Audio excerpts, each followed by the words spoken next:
towards this game. Pseudo counters on both sides. Though I will say that the Burmese will have a much more powerful level 4 in comparison to BREN here, who is going to require to have to set this fight up in the right place at the right time. Whether or not they're going to have that kind of pressure, different story. I agree. BREN Esports needs to know when to not give that turtle. They should be fighting for this, and I think both of these teams are ready. These two teams definitely are ready to take each other on. Are you on the Philippine side or are you on the Myanmar side? As Burmese GHOULS will be having this feed of a best of 7 against BREN Esports. We will find out who will be the grand champions after all of it. Starting from game number 1, we'll see how well will they adapt in the land of Dawn. It's your casters here on the desk. Butters, Gideon, as well as Leo. All right, it's time to get the show on the road. And now, let's look at the lane assignments here because it's very important that they get the counter matchups on either side. And it looks like the Baxia is going to be meeting up his boy with the Yu Zong down in the EXP lane, while in the gold lane it's going to be Alice and the Harith. BREN going to be starting off on their purple buff, while maybe looking for the distraction. Ooh, this is maybe just looking for that ejector on the purple. He did take smart missiles, though.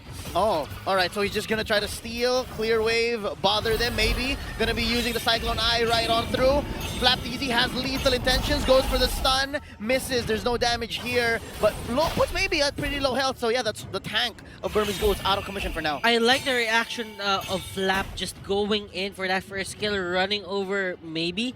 He forced maybe to use the flicker. There might be a pull yourself together on his side, but at least it goes down for a couple of minutes. I mean, interestingly enough, I'm looking at Flapteasy and I was thinking, maybe he's going so hard because he has the execute. I double check it. Boom, he's got the rejuvenate. So again, BREN is showing a lot of respect to the Burmese GHOULS, knowing that this is going to be all about that team fight. Yeah, Revitalize super important in this matchup. Like, you want to outlast the Yu Zhong, and you want to make sure you're putting as many marks and making it as hard as possible to sustain a team fight. Now, Karlteasy here has both of his buffs, so the initial thought of invading and making Karlteasy's life hard before the first turtle, the second minute of the game, is out the window for Burmese GHOULS. They have to find another way of attack. Now, we can see up on top, Rebo here getting harassed a bit by Harith, and that is one of the things that the Harith can do. The flowing blood can be easily dodged by the Chrono Dash, so it's not going to be a problem for him. Now, Karl pulling that trigger on that Blazing Duet to clear the wave. Yep, he wants to try his best here to kind of just control the wave so that they have first priority on this turtle. You can see the rotation. Even Harith is heading, is making his way down towards that turtle fight. And this is going to be really big here because Burmese GHOULS, they've won so many of these just off of one turtle. This is Karlteasy going for the purple, and I do believe after Flapteasy pushes them off, they're going to go for this turtle. Now, that's few going to be pushed in by Ruby DD. Oh, Karlteasy gets invaded in by Ruby DD, and that's going to be the turtle taken here by Ace, and there's not much BREN Esports can do. Flapteasy sure palms the Poisson, but for so long, how can you survive this? Oh, he's still in it. That's a nice dash. He saves himself, and that's going to be just the first blood and the turtle. Oh wait, Burmese GHOULS, they're not going to force it. Instead, just going to go for a few hits on the first turret. Great save coming from Few there. If he wasn't there, at least then he would be going down and giving another kill over to the Burmese GHOULS. But this is what BG kind of play for. First turn, get that extra gold, make things work. Oh, here we go. Butters, check it out. And look at this. The Unstoppable Force will be forced, but still maybe won't go for the engage. They don't have their ultimates, they don't have their spells, and they are just forced to back out. It was a bit of a, let's say, they're trying to just scare out Lusty to not follow them. What's happening here up on the top side? Looks like, I mean, both sides are kind of just eyeing for information, and especially Kid. There could have been an engagement there, but counting the numbers, 3 versus 2, not the best, so they have to pull back. They get some good damage onto Few for now, but how long can this last? Calamity Reaper being purchased by Ruby DD. Oh, Mountain Shocker scouting out where the rest of BREN Esports are, and that's going to be Rebo. Just hit by 3. Smooth operator. Ruby DD is so far responsible for the 2 kills currently present for Burmese GHOULS. And Ace even stole the crab coin that Carl Peasy was taking on that top lane with the Mountain Shocker. So things are going great for the side of Burmese Ghouls. Maybe looking low. Oh, that's the first pick off. Few gets it. And this is some redemption for BREN ESPORT. Like, they can at least take the purple. And yeah, we are about 5 minutes in for 30. 1,000 gold ahead. I mean, is it some? Because again, they're losing pressure across the map, and now Burmese Ghouls are looking to continuously attack, and they are destroying the shields. They've already completely cleared off the barriers coming in from that topside turret. Few, he gets on out of there. He doesn't want to, put himself in any more danger than he already is. The Burmese Ghouls only up by 700 gold, but they could double this off of a single kill.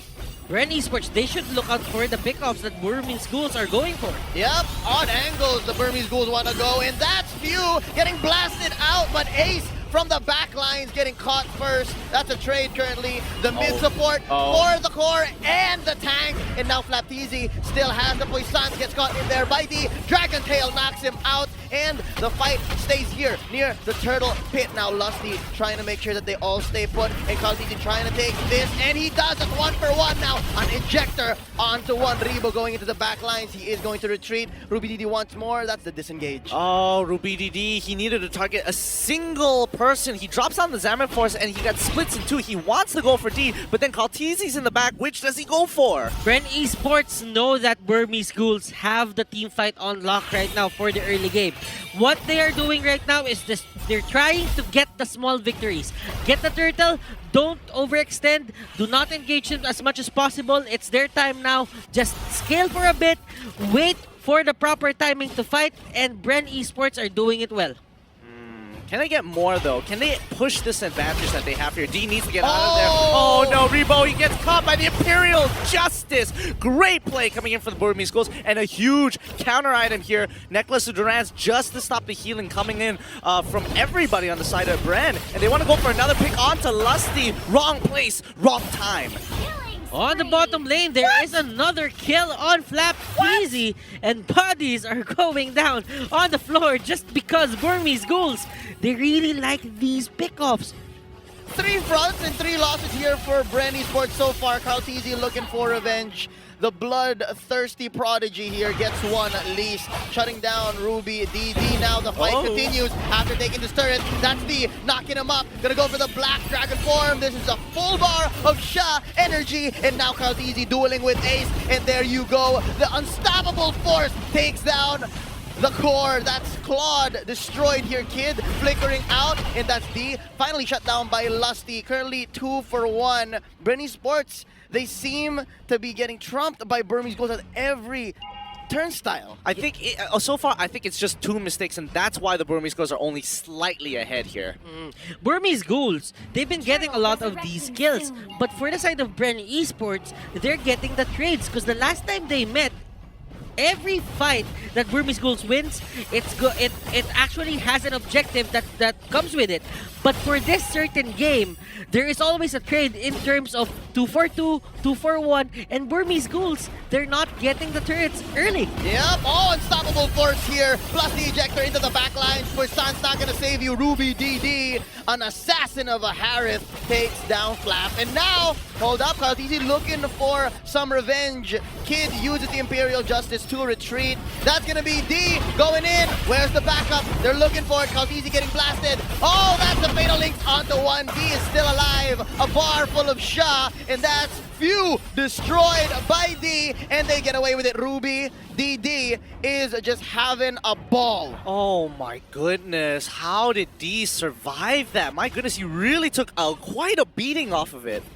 And Burmese Ghouls, they're getting the fights, but they're timing it well. When do they take a fight? They take a fight when they take down Flap. Flap is respawning. He cannot respond to that gank, and that means D, as of now, will be unkillable. I think it was looking good initially because Few, he was looking for that pick off. He was trying to say, hey, I could get this big stun onto D, and maybe we can play off of this. Burmese Ghouls see the opportunity to say, hey, he has no options to get out now. We can look for the punish. That is true. As you can see right now, Burmese Ghouls, they really like to go for these kinds of plays. Just stay in the brush, try to get the ejector close to Kid. Kid sets up the Imperial Justice, and that is a 1-for-1. And that's what happened right here. Same old story, the same old story. Lusty walks into a death bush, and now Flapteasy trying to save the day. Son, it's too late. The classic happens more times to pros than you would like to admit, but D is going to keep on smacking up that tier 2, and this is what Burmese Ghouls have been doing ever since the group stages, just making sure they take fights and they start getting that return of investment somewhere across the map. Todak did a pretty good job, but you know, Burmese Ghouls making it look really, really natural. BREN Esports, they should be looking at that Lord, maybe not give it to Burmese Ghouls as of the moment, because when they do, that is going to be all of the outer turrets down, and probably one inhibitor turret on their side is going down as well. Flapteasy hit there with the ejector, but it's gonna be a non-starter. Real quick, item check. Kid just bought a glowing one. That should lead to more kills, but right now, that's the Mountain Shock. They're starting it off. As we just said, Few gets taken down. Ruby DD though, 2-for-1. The current trade here, the numbers are going well for BREN Esports. Kid and Ruby DD for Few. That was a great fight for BREN Esports. Burmese Ghouls, they thought that they caught BREN off guard, but they were ready. They knew that there was a possibility, a small possibility, that someone or two people are there in that brush, and it paid off for them. Yeah, and I mean, even Ruby DD, he dropped down the Salmon Force to make something happen, but now the Burmese Ghouls looking to turn this fight on top of them to make sure they don't get the Lord, maybe in the back line, but he goes down almost straight away. Flapteasy making sure he's zoning out Ace. They have a double kill coming in for Carlteasy, making it look real nice and smooth as the comeback mechanic is here, down 4K, now evening up the score to at least 1K differential and taking the lead. Oh no, the fight continues. Kid forced to retreat. Zaman Force hit in by Ruby DD, but the damage has been done. Words have been said, feelings have been hurt, and Lord is marching down mid. Nice engage there for the side of Kid. He might have bitten off more than he can chew, but Ruby DD saves the day. They cut their losses to a minimum. Check this gold graph out. At least we get a better idea, because again, when we were looking at the Burmese Ghouls, they were almost reaching that 5K mark, and that would have been a really difficult position to get, especially when it was about 7 to 6 minutes of the game. Now things have changed, and they're looking to force it harder. Yep, they're pushing this mid lane turret. Mission accomplished for BREN Esports. Ruby DD takes a few hits from Lord. The swing of the axe chunking him off to about half health, and there's another push up top. Wow, how the tables have turned. Burmese Ghouls now feel the pressure from BREN Esports. And look at this, all turrets, all outer turrets for the side of Burmese Ghouls are going down, and for the first time in forever, I'm seeing Burmese Ghouls defend their own turrets. I mean, don't hold your breath for too long here. This is going to be the Lord power play. BREN going to force the situation here. D trying to disengage the entire team to allow time and buy space for Ruby DD to drop the Salmon Force, and BREN Esports, they call it. They see what's going on. No, I will not let you choose this fight. And maybe he's not done with it yet. The Unstoppable Force is going to get punished with the Circle Eagle as the rest of BREN Esports push him back into the Toys Poissons as a recommendation to stay away from our jungle. That was a good move for the side of Burmese Ghouls, that they just wanted to catch one person for the side of BREN Esports and toss him back. Maybe just stall BREN Esports from pushing. But Burmese Ghouls, the execution right there didn't really work out for their side. Just because BREN Esports, they were ready and they know that that will happen. Oh, Flapteasy here picked off by Ruby DD. They get their comeuppance, and it's not for free. Butters. Divine Crystal and Divine Glaive and Holy Crystal, not Divine Crystal, goes up for the mages here on the side of BREN Esports. Oh, D with that Black Dragon form, and we're looking for a big engage here. That's going to be the... the Blazing Duet takes down the Kid with Few putting in the last touch. Now D here, caught in no man's land. You are the odd one out. 2 for none here so far. BREN Esports turning the river into a wasteland. Right now, I have to give it to BREN. Their re-engagements into these fights, especially when Burmese have the advantage, is pretty significant. Let's check out the items here. Butters, what are your thoughts? Okay, Athena Shield for the side of Lusty. That will help him survive Kid Sylvana. Rebo is on a roll right now. He has all of his items up. Winter Truncheon is there. Flapteasy is kind of having a hard time just getting his items. He has a Molten Core there just to clear the waves. For the side here of D, he doesn't have, let's say, a Blade of Despair just to add extra damage. Ace here still has 4 items only on his belt. I mean, with the items in the position that they are in right now, Burmese Ghouls 39k to Bren's 43. Bren just hit their power spike.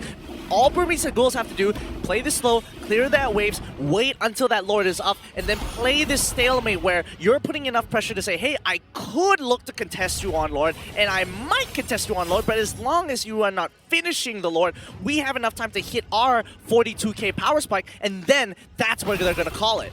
Queen swings on Carl Tizzy. He might just tank some of the damage dealers here. The fight has already started from the back line. Ejector on the flap easy. He pops the Poissons, and that's D taking quite a few hits from that. Mountain Shocker gonna be an incentive for BREN Esports to back out. That's gonna be from the back lines, maybe getting chonked. Oh, this is going to be the pit helping BREN Esports out. That's a double for BREN. Make it a triple. It's 1 for each of the TZs, and right now they are primed for the second Lord take. Mind you, this is Luminous. Oh no, this was a very poor choice for the Burmese Ghouls to actually initiate on that fight. They said, hey, maybe we can go back in. The Toys Poissons has been wasted, and D, he's got a little bit of health. He has max on his passive, so he could heal back up. Unfortunately, RubyDD can't get into the fight. You want to fight on these neutral objectives, a place where you have a lot of places to abuse your Chrono Dash and kind of outmaneuver your opponents. Molten Core became the cursed helmet here for Flap Tizzy.